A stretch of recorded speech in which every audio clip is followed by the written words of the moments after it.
கொல்கத்தா ஆர்ஜிகர் அரசு மருத்துவக் கல்லூரி மருத்துவமனையில் பணிமுடித்த களைப்பில் அயர்ந்து உறங்கிய பயிற்சி பெண் மருத்துவர் மறுநாள் காலையில் கழுத்தெலும்பு முறிக்கப்பட்டு கை கால்கள் அந்தரங்க பகுதிகளில் பலத்த காயங்களுடன் அரை நிர்வாண கோலத்தில் சடலமாக மீட்கப்பட்ட சம்பவம் நாட்டையே உலுக்கியது.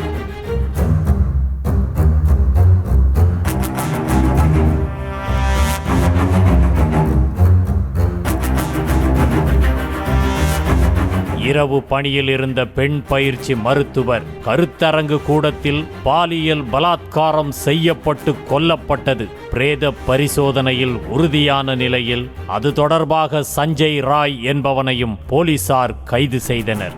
நாடு தழுவிய போராட்டங்கள் எதிரொலியால் வழக்கு சிபிஐக்கு மாற்றப்பட்ட நிலையில் பெண் மருத்துவர் உயிரிழந்த மறுநாளே கல்லூரி முதல்வர் கோஷ் தனது பதவியை ராஜினாமா செய்ததும் சந்தேகத்தை கிளப்பியுள்ளது. இந்நிலையில் பயிற்சி பெண் மருத்துவர் கொலை தொடர்பாக பல்வேறு தகவல்கள் வெளியாகி அதிர்ச்சியை ஏற்படுத்தியுள்ளன. ஆர்ஜிகர் அரசு மருத்துவமனையில் நெஞ்சகவியல் துறையில் பயிற்சி மருத்துவராக பணியாற்றி வந்த பெண் அத்துறையில் போதைப்பொருள் புழக்கம் மற்றும் கடத்தலை கண்டறிந்ததாக கூறப்படுகிறது.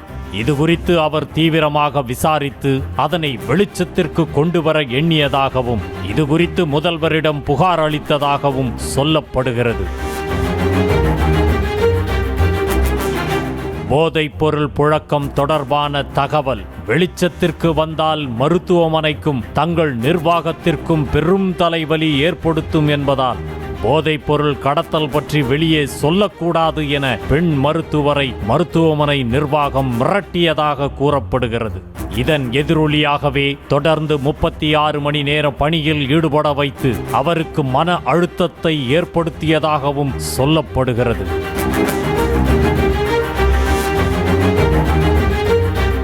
பணிச்சுமை குறித்து உயிரிழந்த பயிற்சி பெண் மருத்துவர் தன்னிடம் சொல்லி குமுறியதாகவும் அவரது தனிப்பட்ட டைரியில் அதை எழுதி வைத்திருப்பதாகவும் அப்பெண்ணின் தாய் வேதனையுடன் தெரிவிக்கிறார்.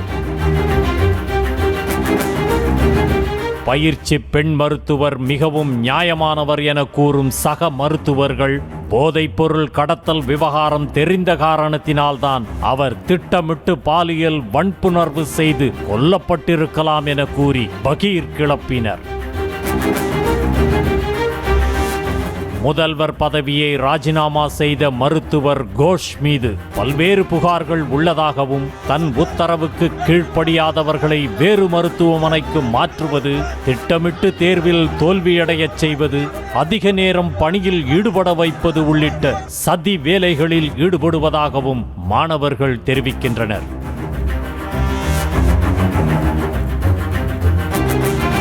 கைதான நபருக்கு சம்பவத்தன்று பெண் மருத்துவர் கருத்தரங்கில் இருந்தது எப்படி தெரியும் என கேள்வி எழுப்பும் சக மாணவர்கள் கைதான நபர் பலிகடா வாக்கப்பட்டுள்ளதாகவும் உண்மையான குற்றவாளிகள் கைது செய்யப்படவில்லை என்றும் குற்றம் சாட்டினர்.